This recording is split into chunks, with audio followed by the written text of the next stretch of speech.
선량한 마음으로 주님을 생각하고 순수한 마음으로 그분을 찾아라. 성부와 성자와 성령의 이름으로 아멘. 주님, 이제 주님을 만나려 합니다. 당신의 말씀을 들려주시고 당신의 말씀을 보여주시고 당신의 말씀을 만지게 해주십시오. 저를 보시는 주님의 기쁨을 느끼게 해주십시오. 저와의 만남을 기뻐하시는 우리 주 예수 그리스도를 통하여 비나이다. 아멘. 요시야의 종교개혁. 열왕기하 22장. 요시야는 8세의 왕위에 올라 예루살렘에서 31년간 다스렸다. 그의 어머니는 보스카 출신인 아다야의 딸로서 이름을 여디다라 하였다. 그는 야훼의 눈에 드는 바른 정치를 폈다. 모든 일을 태조 다윗을 본받아 한 발짝도 어긋나지 않고 그대로 살았다. 요시야 제18년에 왕은 무슬람의 손자요 아살리아의 아들인 공보 대신 사반을 야훼의 전으로 보내며 일렀다. 대사제 힐키야에게 가서 이렇게 말하시오. 백성이 야훼의 전에 바친 헌금을 야훼의 전 문지기에게서 받아 내어 야훼의 전 공사 감독들에게 주어 수리 공사하는 사람들에게 전하도록 하시오. 목수와 돌 쌓는 사람이나 미장이에게 품값을 주고 수리하는 데 쓸 목재와 석재를 사도록 하시오. 그러나 일단 돈을 내준 다음에는 계산하지 마시오. 그들은 정직하게 일할 것이오. 대사제 힐키야는 야훼의 전에서 법전을 찾았다고 하며 그 책을 공보 대신 사반에게 주었다. 그것을 읽은 공보 대신 사반은 왕에게 나아가 왕의 신하들이 성전 안에 보관되어 있던 은을 쏟아 야훼의 전을 수리하는 공사 감독들에게 넘겨주었다고 보고하였다. 그리고 나서 공보 대신 사반은 왕에게 대사제 힐키야가 저에게 책을 한 권 주었습니다 하면서 왕의 면전에서 크게 읽었다. 그 율법책의 내용을 듣자 왕은 자기의 옷을 찢었다. 그리고는 대사제 힐키야, 사반의 아들 아히캄, 미가야의 아들 악볼, 공보 대신 사반과 시종 아사야에게 명하였다.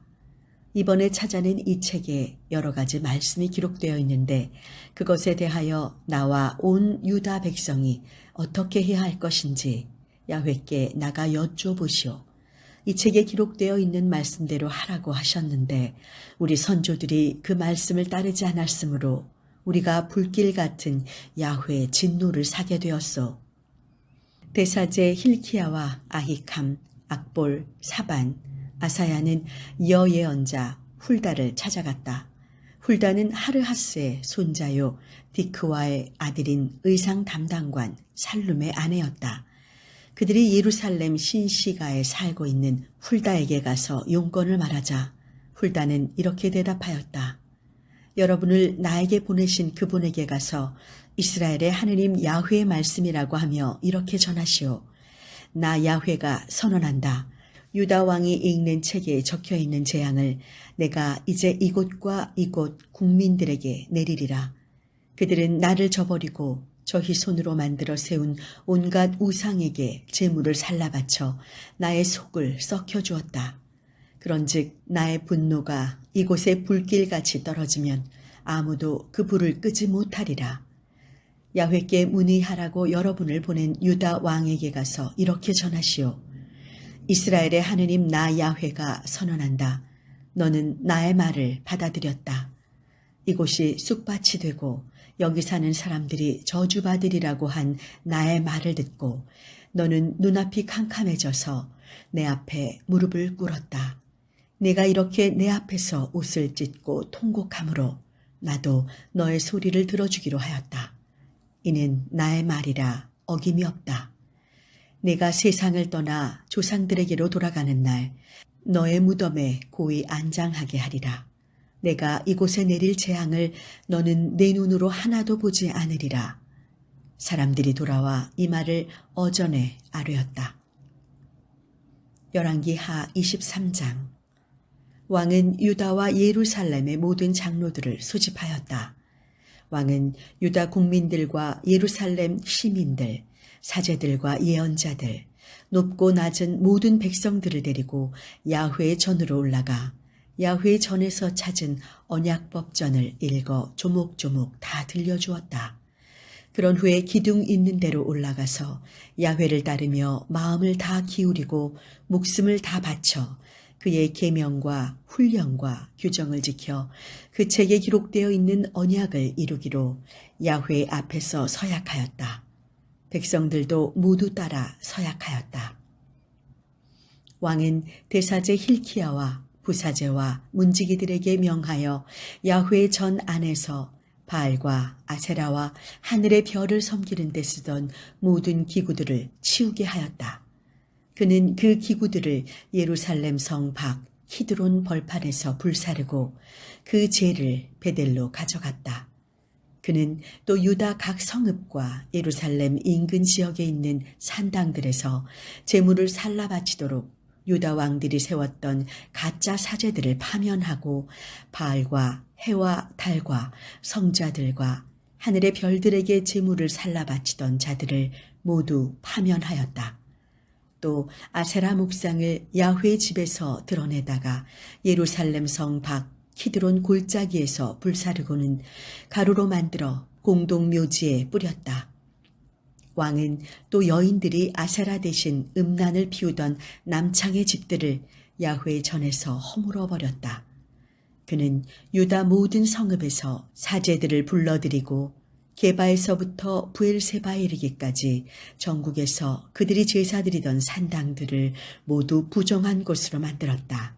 성문으로 들어가면서 왼쪽으로 성주의 이름을 따 여호수아의 문이라 불리는 문이 있는데 그 문 앞에 있던 염소 귀신들을 섬기는 산당을 헐어버렸다. 산당들에 있던 사제들은 예루살렘에 있는 야훼 제단에 올라가지 못하게 하였지만 그러나 다른 사제들과 함께 누룩이 들지 않은 떡은 먹게 하였다. 왕은 벤힌놈 골짜기에 있는 도벳을 부정한 곳으로 만들어 아무도 자녀를 몰렉에게 살라 바치지 못하도록 하였다. 또 유다 왕들이 태양신을 모시는 말동상을 야훼 전 문 어귀에 있는 야훼 전 넷이 나단 멜렉의 행랑채 곁에 세웠었는데 그것도 부수고 태양신이 타는 병거는 태워버렸다. 그는 유다 왕들이 아하즈의 다락방 옥상에 세운 제단들과 므낫세가 야훼 전 안팎 뜰에 세운 제단들을 모두 헐어 가루로 만들어 키드론 골짜기에 뿌렸다. 또 왕은 이스라엘 왕 솔로몬이 시돈 사람들의 역겨운 아스타롯 여신상과 모압인의 역겨운 그모스 신상과 암몬인의 역겨운 밀곰 신상을 모시기 위하여 예루살렘을 마주보는 그 멸방의 산 남쪽에 세웠던 산당들을 부정한 곳으로 만들었다. 석상들을 부수고 목상들은 토막을 내고 사람의 해골을 거기에 너저분하게 널어놓았다. 왕은 또한 이스라엘을 죄에 빠뜨린 느밧의 아들 여로보암이 베델에 세웠던 산당과 제단도 허물고 돌들을 부수어 가루를 만들었으며 아세라 목상은 태워버렸다. 요시야는 산 위에 공동묘지가 있는 것을 보고 사람을 보내어 무덤 속에서 해골을 꺼내어 제단 위에 놓고 불살라 그 제단을 부정하게 하였다. 여로보암이 축제 때에 그 제단 앞에서 제사 드릴 때 하느님의 사람이 외친 야훼 말씀이 이렇게 이루어졌다. 거기에는 그 하느님의 사람이 묻힌 무덤이 있었는데 요시야는 그 무덤을 보고 저기 보이는 저 비석이 무엇이냐고 물었다. 그 마을 사람들이 유다에서 온 하느님의 사람의 무덤입니다. 그가 일찍이 말하기를 임금님께서 베델의 제단을 이렇게 하시라고 했습니다. 그러자 왕이 말하였다. 그분을 건드리지 말라. 아무도 그 유해에 손을 대지 말라. 이 말을 따라 그의 유골은 사마리아에서 온 예언자의 유골과 함께 아무도 손을 대지 않았으므로 그대로 남아있게 되었다.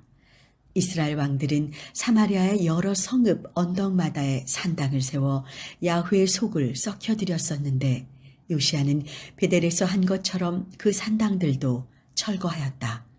그는 그곳 산당들의 사제들을 모두 제단 위에서 죽여 사람의 해골과 함께 그 제단 위에서 불사르고는 예루살렘으로 돌아왔다. 왕은 또 전 국민에게 명령을 내렸다. 이 언약법전에 기록되어 있는 대로 너희 하느님 야훼께 감사하여 과월절을 지켜라.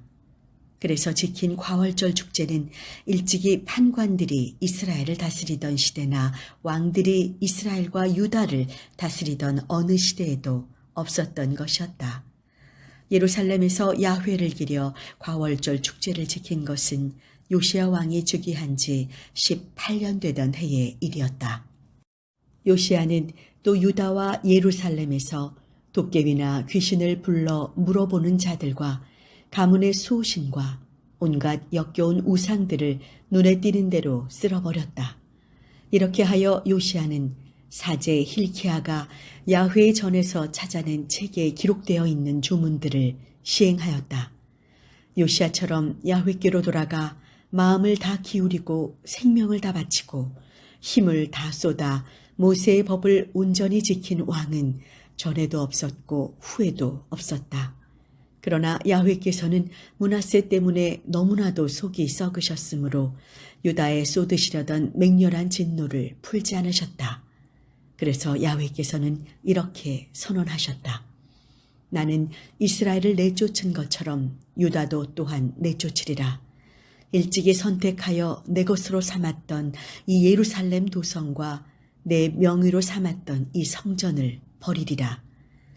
요시야의 나머지 치적과 사적은 유다 왕조실록에 기록되어 있다. 그가 다스리고 있을 때 에집트 왕 파라오 느고가 아시리아 왕을 도우려고 유프라테스 강을 향하여 출병하였다. 요시야 왕은 그를 맞아 싸우려고 출동하였다. 그러나 요시야는 무깃도에서 파라오 느고와 접전하자마자 전사하였다. 부하들은 죽은 왕을 병거에 모시고 무깃도에서 예루살렘으로 돌아와 마련된 그의 무덤에 안장하였다. 그리고 지방민들은 요시야의 아들 여호아하즈를 뽑아 기름을 부어 선왕의 뒤를 잇게 하였다. 여호아하즈는 23세에 왕위에 올라 예루살렘에서 3개월간 다스렸다. 그의 어머니는 리브나 출신 예레미야의 딸로서 이름을 하무달이라고 하였다. 그는 선조들이 그러하였듯이 야훼 보시기에 악한 일을 행하였다. 그는 하맛 지방 리블라에서 파라오 느고에게 붙잡혀 예루살렘의 왕위에서 내려앉게 되었다. 파라오 느고는 이 나라의 은 100달란트와 금 10달란트를 조공으로 바치게 하였다. 그리고 파라오 느고는 요시야의 아들 엘리야킴을 세워 아버지 요시야의 뒤를 잇게 하고 이름을 여호와킴으로 바꾸게 하였다. 여호아하즈는 에집트로 끌려가 그곳에서 죽었다. 여호와킴은 파라오가 요구한 은과 금을 바쳤는데 우선 그 충당량을 채우기 위하여 전국에 세금을 부과해야만 하였다. 그는 백성들 한 사람 한 사람에게서 그의 재산 정도를 따라 세금을 거두어 파라오 느고에게 바쳤다. 여호와킴은 25세의 왕위에 올라 예루살렘에서 11년간 다스렸다. 그의 어머니는 루마 출신 부다야의 딸로서 이름을 지비다라고 하였다. 그는 선조들이 그러하였듯이 야훼 보시기에 악한 일을 행하였다. 성당 건축을 위해 기도합시다. 만물의 창조주이시며 모든 만물의 주인이신 주 하느님, 당신이 지으신 세계 안에 당신 것이 아닌 것이 없사옵고 당신을 찾고 구하는 자에게 당신께서는 머무르지 않는 것이 없사오니 당신을 예배하고 당신을 만나는 장소로 거룩한 성전을 허락해 주심을 감사하나이다. 주님, 간절히 기도합니다. 성전 건축의 모든 시작과 마지막을 당신의 섭리로 이끌어 주시고 기도와 헌신의 수고가 헛되지 않게 하여 주시고 아름다운 결실과 열매로 모든 교회의 성전 건축에 건강한 본이 되는 일로 축복하여 주소서. 당신께서 보시고 잘했다 칭찬하는 거룩한 과정이 되게 하소서. 마을의 교회로 하나님의 집이며 그리스도의 몸된 교회의 아름다움을 사랑할 수 있는 건축 과정이 되게 하소서. 모든 건축 과정에 주님의 축복하심과 섭리하심을 믿으며 우리 주 예수 그리스도의 이름으로 기도하나이다. 아멘.